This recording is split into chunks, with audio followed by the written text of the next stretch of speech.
Bulldozer को लेकर सर्वोच्च न्यायालय ने फैसला सुनाया है, जिससे अब योगी जी हर जगह बुलडोजर नहीं चलवा पाएंगे। जिसकी जानकारी लेने के लिए आज हमारे नए मेहमान हैं अनिल वर्मा जी, जो जर्नलिस्ट से गोल्ड मेडलिस्ट भी हैं।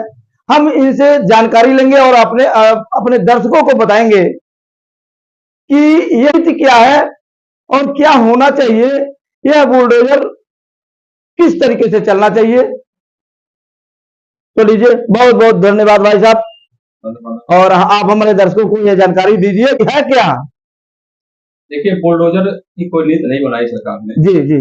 बुलडोजर एक व्यवस्था बनाया गया था जी, तरीका निकाला गया था जी, कि जो भी क्रिमिनल हैं, जो भी अपराधी हैं, जी, जो भी कानून से बढ़ के काम कर रहे हैं और सरकार को परेशान करके रख दिया है। जी जी। तो एक ऐसा उपाय सोचा गया कि एक घर पर बुलडोजर चलाया जाए। जी। तो ये मुद्दा जो है कई प्रदेशों में चल रहा है, लेकिन उत्तर प्रदेश में बुलडोजर बहुत ही प्रसिद्ध हुआ। बाबा का बुलडोजर, बाबा का बुलडोजर बहुत इसका नाम हुआ पूरे देश में।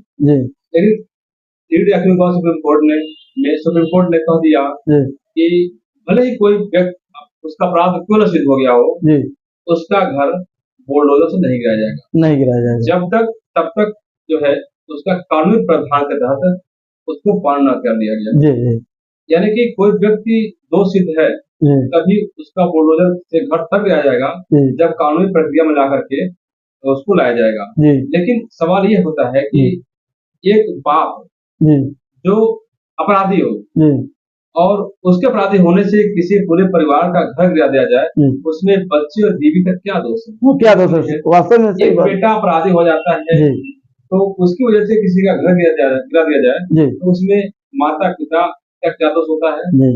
तो कोर्ट ने कहा कि इस प्रकार से जो व्यक्ति अपराधी है उसकी सजा उचित मिलना चाहिए, उसका खामियाजा किसी और को नहीं भुगतना चाहिए। जो बुलडोजर की प्रक्रिया है, यदि वो नगर पालिका, नगर निगम, नगर पंचायत के प्रावधानों के अनुसार उसका मकान नहीं बना है, नियमानुसार के अनुसार मकान नहीं बना है, तो भी उसका गिराया जा सकता है।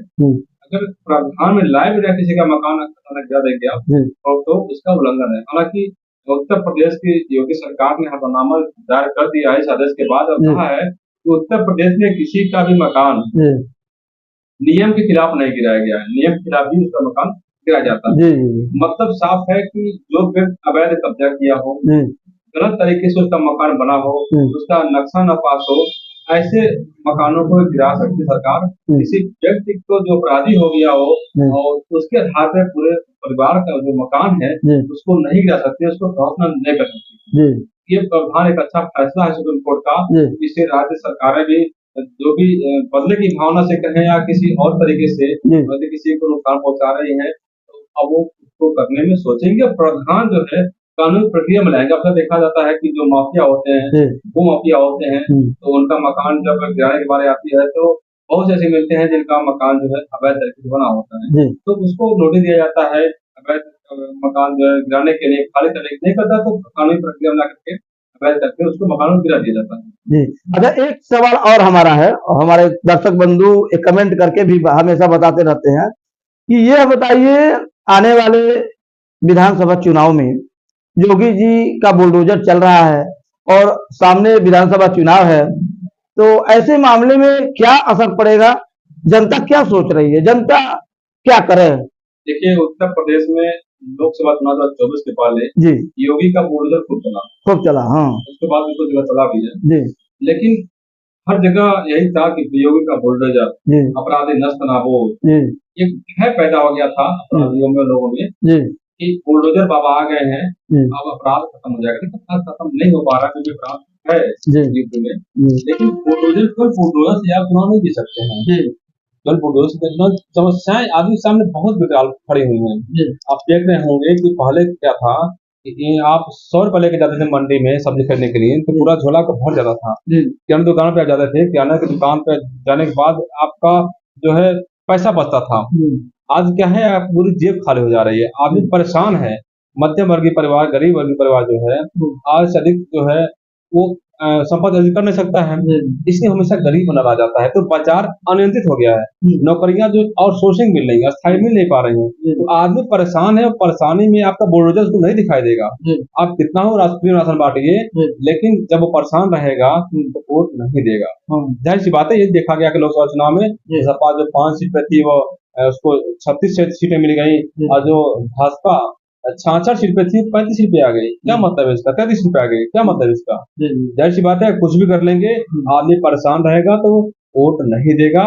और लोकसभा चुनाव के बाद विधानसभा चुनाव में इसका गंभीर परिणाम निकल के सामने आ सकता है, जैसा कि संकेत मिल रहा है। यदि सरकार नहीं चेतती है तो काफी उसको नुकसान उठाना पड़ सकता है। सबसे पहले आप कुछ भी करिए, कोई भी नीति लाइए, कोई भी लाइए, चलाइए, ठीक है, लेकिन जन जो समस्या है उसको समाप्त करिए, महंगाई कम करिए, जो अस्पतालों में महंगे महंगे दवाएं हैं, बेड चार्ज हैं, उसको खत्म करिए, और जो महंगे महंगे फीस लग रहे हैं स्कूलों में उसको खत्म करिए, और जो सामानों का मूल्य है उसको नियंत्रित करिए, ताकि आदमी जो 10,000 रुपये महीने कमा रहा है, जिसको आप 10,000 रुपये आउटसोर्सिंग में दे रहे हैं, उसका बचत हो सके। आप 10,000 रुपये उसको तनख्वाह दे रहे हैं, 10,000 रुपये उसका भी कम पड़ जा रहा है उसके खर्च में, आप बाजार भी नियंत्रित नहीं कर पा रहे हैं और तनख्वाह भी नहीं पूरा दे रहे हैं, तो आदमी क्यों आपसे खुश रहेगा? वो विकल्प ढूंढेगा, विकल्प ढूंढ करके किसी और पार्टी में चला जाएगा, किसी और पार्टी को वोट देगा। योगी जी को सबक देनी चाहिए, जो उनके IAS हैं, जो उनके बैठे हुए लखनऊ में सचिव हैं, मुख्य सचिव हैं, प्रमुख सचिव हैं, निदेशक हैं, वो लोग नीति जो बना रहे हैं, वो पता करिए कि वो नीति किसके लिए बना रहे हैं।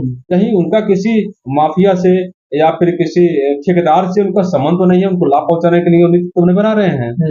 ये देखना होगा, क्योंकि योगी जी क्या है, कोई भी सरकार जो है अफसरों के जो नीतियां हैं उसी पर चलती है, समीक्षा करती है, और बहुत से IAS हैं जो सरकार में मंत्री हैं, जो मुख्यमंत्री हैं, उनको गुमराह कर देते हैं और सच्चाई से जो है उनको पीछे रखते हैं। सच्चाई पता नहीं चल पाती सरकार प्रजा का, जिसकी वजह से सरकारें चली जाती हैं। योगी राज में भी ऐसा ही कुछ हुआ है। लोकसभा चुनाव में नहीं चेते तो फिर इसका गंभीर परिणाम जो है विधानसभा चुनाव में देखने मिलेगा। हो सकता है कि भाजपा का सुपड़ा भी साफ हो जाए यूपी से। बहुत बहुत धन्यवाद भाई साहब, आपने हमारे दर्शकों को बहुत अच्छी जानकारी दी। तो दोस्तों, हमारे वीडियो में बने रहें और कमेंट करके इसकी क्रिया और प्रतिक्रिया जरूर बतावें। तब तक के लिए नमस्कार।